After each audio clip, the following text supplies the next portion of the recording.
How's it going, everyone? My name is Jacob Dickey. We got DeQuincy Fox, Priscilla Rios, Austin Nephew, and today,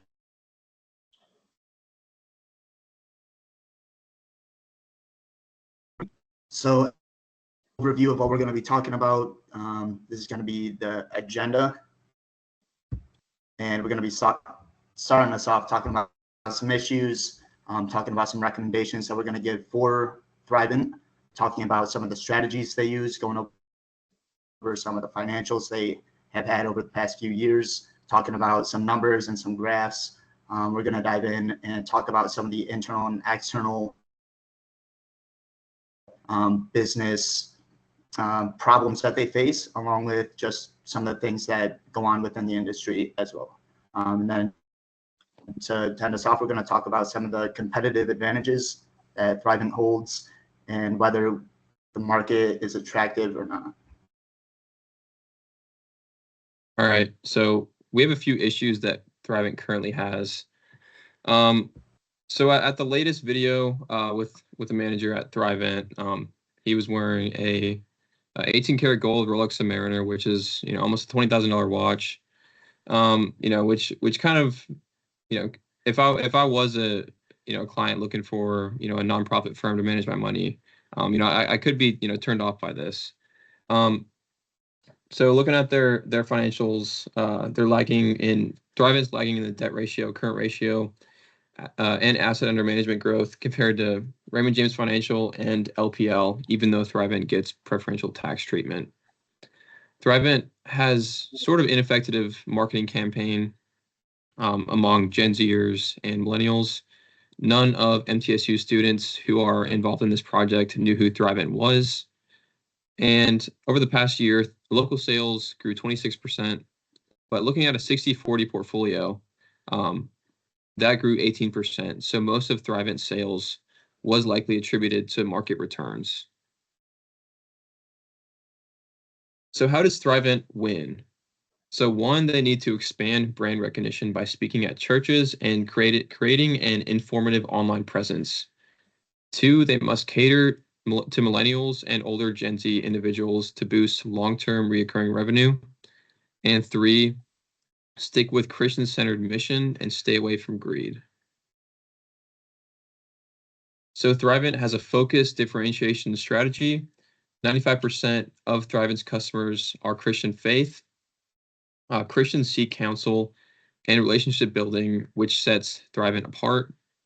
And comparing Thrivent to Vanguard is a broad, low-cost asset manager, while Thrivent is obviously a focused differentiation strategy. But the AUM fees at Thrivent are 85 basis points to 150 basis points, compared to Vanguard's, which is 10 to 15 basis points. Financials. And so here are the local financials just in this region. They had some sales growth from 2022 to 2023. Most of this is probably attributable to the pretty good asset returns from 2022 to 2023. Their clients increased by about 1,000, which is only 2%, maybe a little bit less.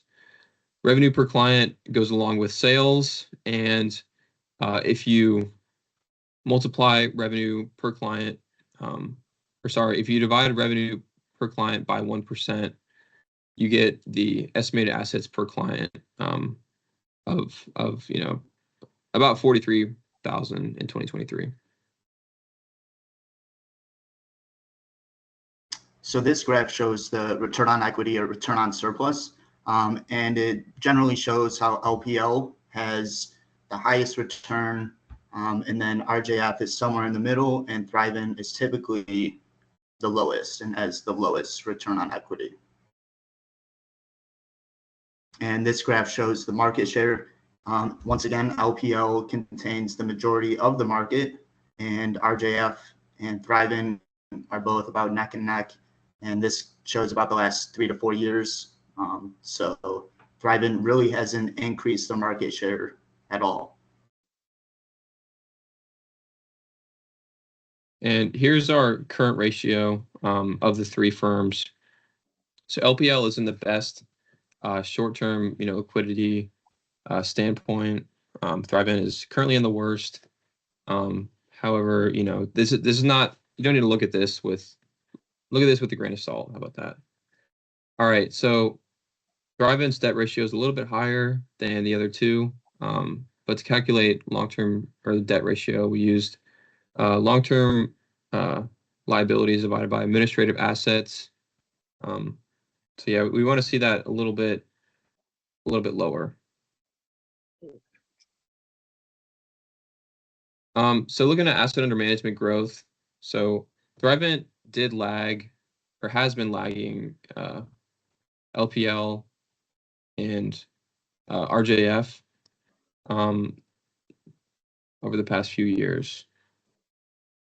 So return on assets. So LPL is a little bit lower than both the two. Thrivent, has been doing well until 2023. RJF has kind of increased their ROA. The reason why LPL is fairly low is because they charge a little bit less AUM fees than the other two. So moving forward, we're going to go with the internal and the external environment.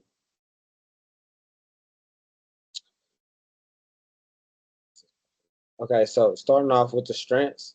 Some of the strengths that Thrivent has: strong brand identity and mission alignments. They also have a wide range of financial products that they offer throughout the service of their company.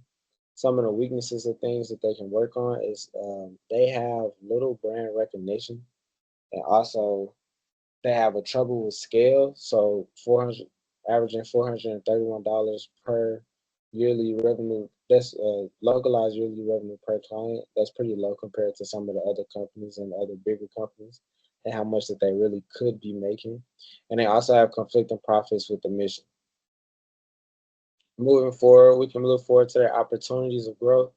If they were to share the Christian bond more, they will become more the household name for 314,000 Christian churches in the U.S. They entice existing clients to add $5,000 to $10,000 per year in assets, thereby creating 15 to 20% client revenue growth.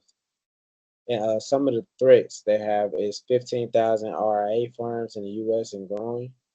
And also they have low barriers in entering the work management space and a lot of fraud cases as well.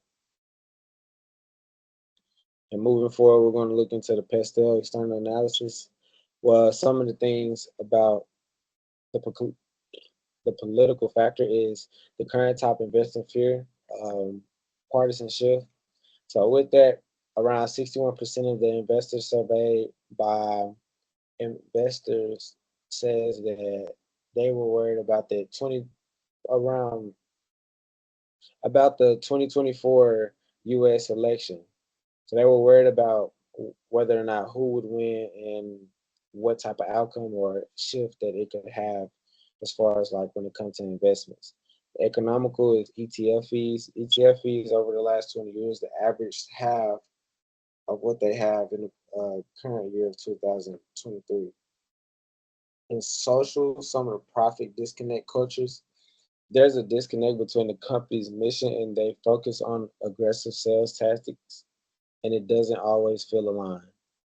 So moving on, going into the technological part of it, the younger generations X, Y, and Z increase their directed investing, meaning that they have put themselves in a position to where they have a lot of investor brokerage accounts compared to what it was back then. So at least 36% up compared to 27% in 2018.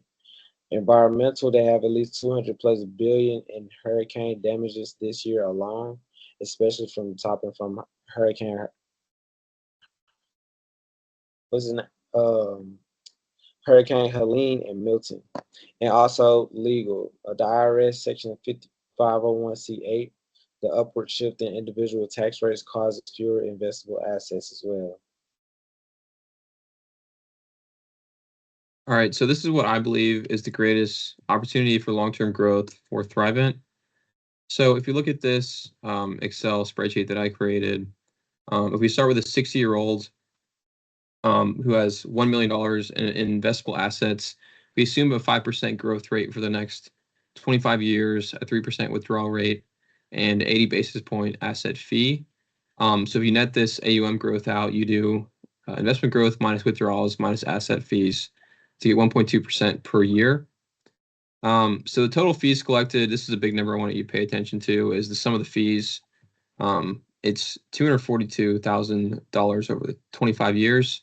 If you look at it, it starts at 8,000 and goes up a little bit from there, but doesn't compound too much. So then we move on to a 35-year-old. Let's say they start out with $250,000.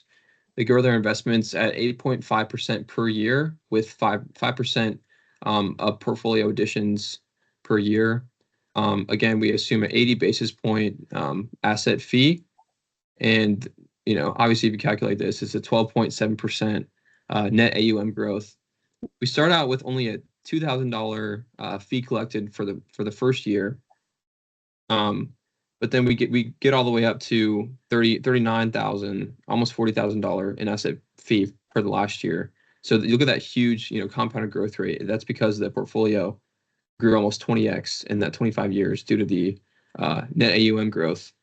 And the sum of the fees is almost $340,000, which is, almost 50% higher than starting out with a 60-year-old, even though we start out with 4 times less the amount of investable assets.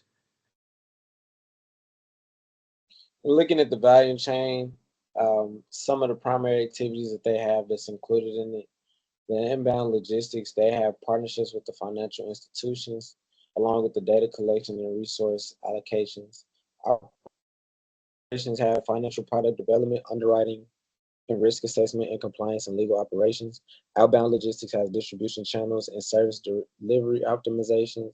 Marketing and sales focus on targeted marketing and community engagement, and services focuses on financial advisory services and member support, and also claims management. Some of the support systems that they have for the firm as well is firm infrastructure, which is centralized support, risk management, and member-owned structure that helps with the firm.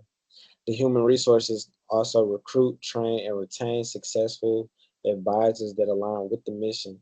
And also technology development has invested in fintech solutions, mobile apps, and online platforms. In their value creation, Thrivent creates value by delivering personalized financial services that align with members' faith and beliefs. The combination of financial, social, and emotional values sets Thrivent apart in the competitive financial service market. All right, so here are Thrivent's key success factors. They have a mission-driven workforce, which uses synergies to create wealth for the Christian population. There's going to be more of a threat on the next couple of slides. And Thrivent does have very sound financials, which helps them to use their excess funds for charity. In 2022, they reached a milestone of $1 billion in funds raised by clients and their communities. The greatest threat. All right, so this is an actual event that happened at Thrivent in 2015. So Gene Walsh Josephson, a Thrivent advisor, allegedly embezzled $4 million from clients' funds. So as a wealth management firm, your only advantage is trust, right? Your clients need to trust you for them to invest money with you. If an event like this happens again at Thrivent, Thrivent will face a lot more backlash just because everything is more publicized these days on social media. So sad story, she did end up committing suicide and faced 36 counts of theft and 200 years of prison at death. All right.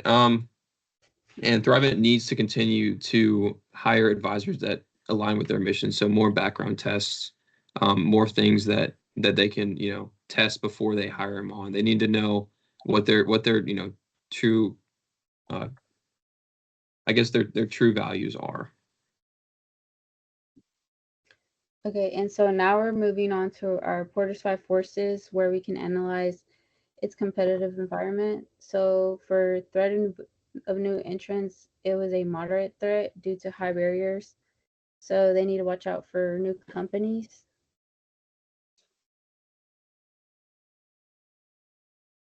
And then for the supplier power, it was moderate power due to alternative suppliers. And then for the competitive rivalry, it was high competition from other financial firms. So it was strong. And then for the buyer power, it was also strong due to many financial options.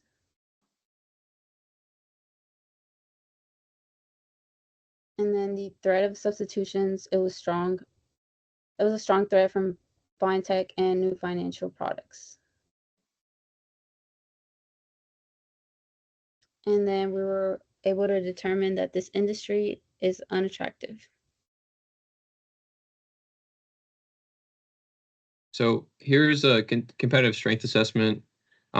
So wealth management is more of a cutthroat industry. You're going to see a lot of competitive strength, within the companies. So there's not going to be one company that's going to be blatantly, above any other company just because it's more monopolistic competition.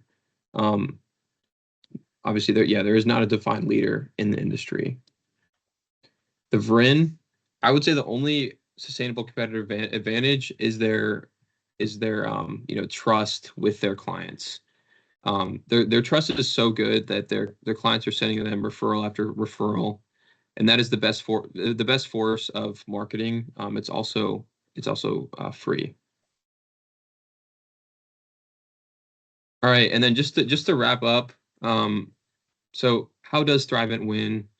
So Thrivent will win if they expand their brand recognition, by speaking at different Christian-centered events. They cater to millennials and older Gen Z individuals, which will boost long-term revenue. And they stick with the Christian-centered mission and stay away from greed.